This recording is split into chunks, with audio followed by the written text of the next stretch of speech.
जब भगवान स्वयं एक चेतन दीपक धरती पर आकर हम आत्माओं को जगाता है, सब आत्माओं का जो राजा है वो जब आकर आत्माओं को पवित्र बनाता है, उसकी भी यादगार है। तो संगम की भी यादगार है और सत्य की दुनिया की यादगार भी दीपावली है।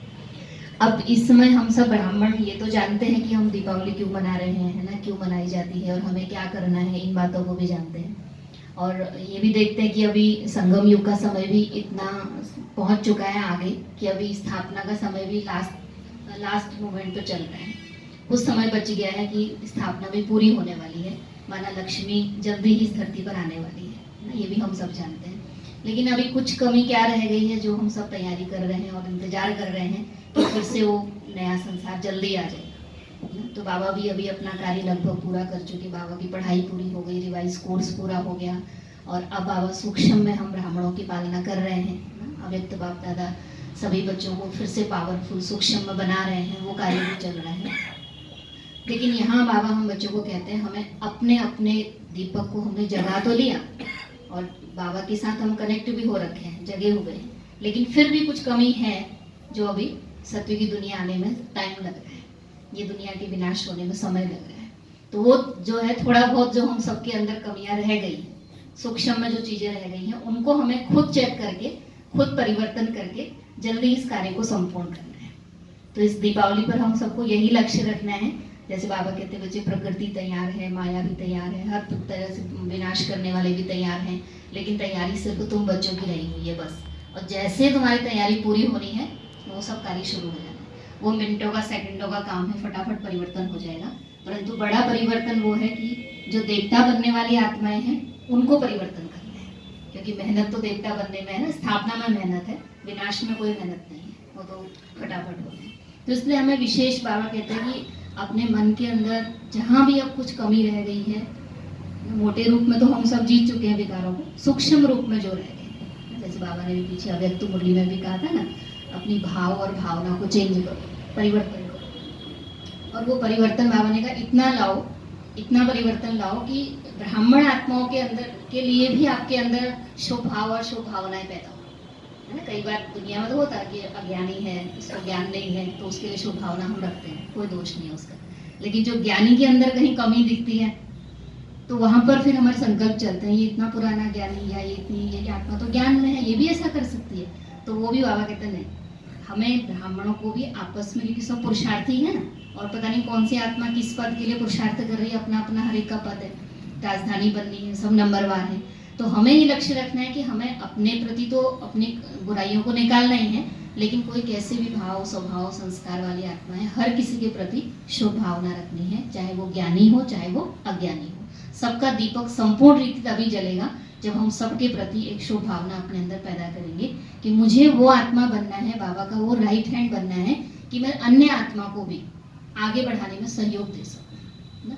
उसकी बातें करने में, इधर उधर वेस्ट करने में, व्यर्थ करने में, इसने वो किया, वो ये करता है, वो करता है, इन सब बातों में अभी ज्यादातर यही सब बातें चलती हैं ना, व्यर्थता की बातें ज्यादा चलती हैं जो हमारे मन के मैल को मतलब और बढ़ाती हैं, कम नहीं करती। और कुछ नहीं होगा, हम तो ज्ञान की बातें कर रहे थे, लेकिन बातें जो होती है ना वो कुछ इस ब्राह्मण की, उस ब्राह्मण की, इसकी उसकी, किसी बहन की, कोई ना कोई सेंटर की कमी कमजोरियों की ज्यादा बातें होती है। तो कमी कमजोरियां तो बाबा ने कह रखा है, और माया आती रहती है, तूफान भी सबके साथ आते हैं, लेकिन हमें मिलजुल कर ही इसको पार करना है। और सब ये लक्ष्य रखेंगे कि सबको आगे बढ़ना है, सबका उत्थान होना है, तो सहज ही हमारा दीपक संपूर्ण रीति जल जाएगा ना। तो एक छोटी सी बात मुझे याद आ रही थी, कल हम इरशाद कॉलोनी में गए थे अमृत दीदी से मिलने के लिए, तो दीदी ने बड़ी अच्छी बात सुनाई।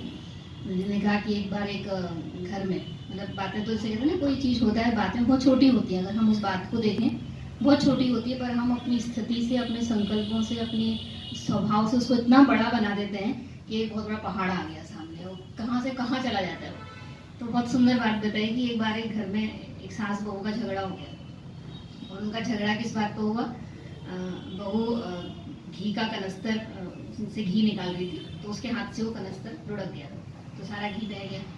तो सास ने उसको डांट लगाई, और डांट लगाते लगाते दोनों का आपस में झगड़ा हो गया। इतना झगड़ा हुआ कि वो मारपीट तक शुरू हो गई। तो उसके पति को, बेटे को फोन किया गया कि घर में बहुत हाहाकार मच गई, जल्दी आओ।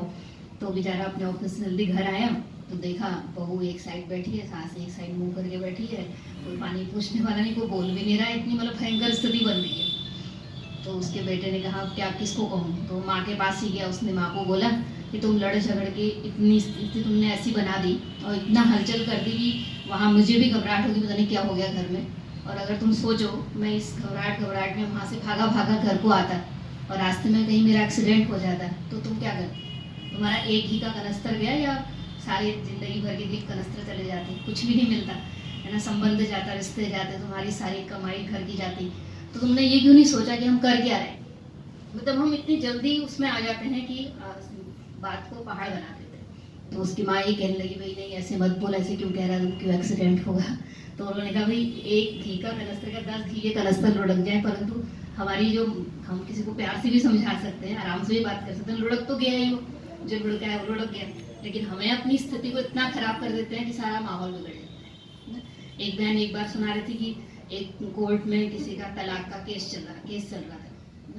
तो पता लगा कि उसका जो केस है उसकी बात क्या है, जड़ क्या है उसकी, मतलब कहाँ से शुरू हुई लड़ाई।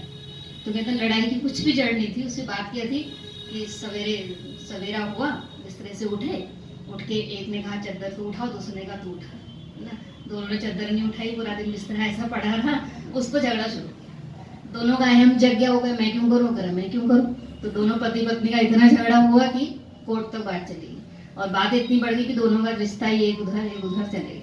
तो अगर मतलब कहने का मतलब है कि हम देखें तो बातें बड़ी नहीं होती हमारी, जो हमारी छोटी छोटी बातें होती हैं, ये क्यों किया, वो क्यों किया, ये खाया, वो क्यों खाया, उसको ऐसा क्यों कह दिया, छोटी सी बात होगी और मेरे को पूछा नहीं, मेरा मान नहीं हुआ, मेरा सम्मान नहीं हुआ, है ना, ऐसी बातें उसको सोच सोच के हम बड़ा बना देते हैं और कभी स्थिति ऐसी से बोल के और वातावरण खराब कर देते हैं। तो इसलिए अगर हम चेक करें कि हम सृष्टि के रचयिता के बच्चे हैं, हम सृष्टि मास्टर रचयिता हैं, हमें नई सृष्टि बनानी है, सबके दीपक हमको जगाने हैं, सब आत्माओं को हमें पावन करना है। और अगर हम ही इन छोटी छोटी बातों में लगे रहेंगे, ये बातें तो आएंगी और आनी है, दुनिया कलयुगी है, तमो प्रधान है, सब कुछ होगा, परंतु मुझे अपने आप को चेक करना है कि मैं अपने आप मन की स्थिति को इतना स्थिर करूं कि मुझे हर समस्या का समाधान ज्ञान और योग से करना है, आराम से करना है, धैर्यता से करना है, सबकी बातों को सुन के करना है। एक कभी क्या होता है, एक तरफा बात सुन लेते हैं और दूसरी तरफ की नहीं सुनते, एक ही तरफ में चलते रहते हैं, इसके साथ ये हुआ, उसके साथ ये हुआ। बातों का निर्णय, मम्मा हमेशा कहा करती थी कि किसी भी बात का हम निर्णय लेते हैं पहले दोनों जगह की बात सुन लो कि क्या हुआ और क्या नहीं हुआ। एक बात पर चल के तुम चलते रहो, उससे माहौल बिगड़ता रहता है और एक के अंदर गलत भावनाएं आती रहती हैं। तो ऐसी कई छोटी छोटी बातें हैं जो हमारे जीवन में चलती रहती हैं और जो हमारे ब्राह्मण जीवन को भी ऊपर नीचे करती रहती है, हमारे संकल्पों को खराब करती रहती है। तो हमारा जो संपूर्णता तक हमें पहुंचने का लक्ष्य है उस तक नहीं पहुंचने देती। इसलिए हमें अपनी छोटी छोटी बातों को ध्यान दे करके अपने जीवन को इतना श्रेष्ठ बनाना है, इतना पावन करना है कि हम बाबा की तरह ही सदा चमकता हुआ दीपक बन जाए, है ना। टिमटिमाती भी लड़ियां ना बने, स्थिर लड़ियां। हमेशा माला तभी बनेगी जब स्थिरता आएगी सबके अंदर, है ना। तो इसलिए यादगार में भी दिखाते हैं ना, हर प्रकार के हुआ लड़ियां लगाते हैं, कोई दीपक टिमटिमाते हुए जल रहे हैं, बुझ रहे हैं, और कोई बिल्कुल स्थिर होते हैं। तो हम कौन सी आत्माएं हैं? सदा एक समान। जब से ज्ञान मिला तब से हम एक स्थिति में रहते हैं या हमारी स्थिति ऊपर नीचे होती रहती है, और फिर ऊपर नीचे होने के बाद कितनी देर तक ऊपर नीचे रहती है, कितनी जल्दी हम उसको कर लेते हैं चेंज। तो ये हमें अपने को देखना है, और अगर उसमें कुछ कमी है तो उसको ठीक करना है। तो हम इस दीपावली पर ये सभी शुभ संकल्प लेंगे मिल करके कि हमें अपने अंदर कोई इस प्रकार की किसी की भी कोई बात नहीं रखनी है। जहाँ बात है वहाँ बाप नहीं है, बाप को साथ रखना है, और बाबा साथ होगा, हर प्रकार की बातें छोटी हो जाएंगी, बड़ी बात भी छोटी हो जाएगी। जो पहाड़ है वो राई बन जाएगा, राई रोई बन जाएगी, और बहुत सहज रीति हम संगम को पार करके बाबा का जो आशा है हम सबके प्रति, उस आशा को संपूर्ण कर पाएंगे। ओम शांति।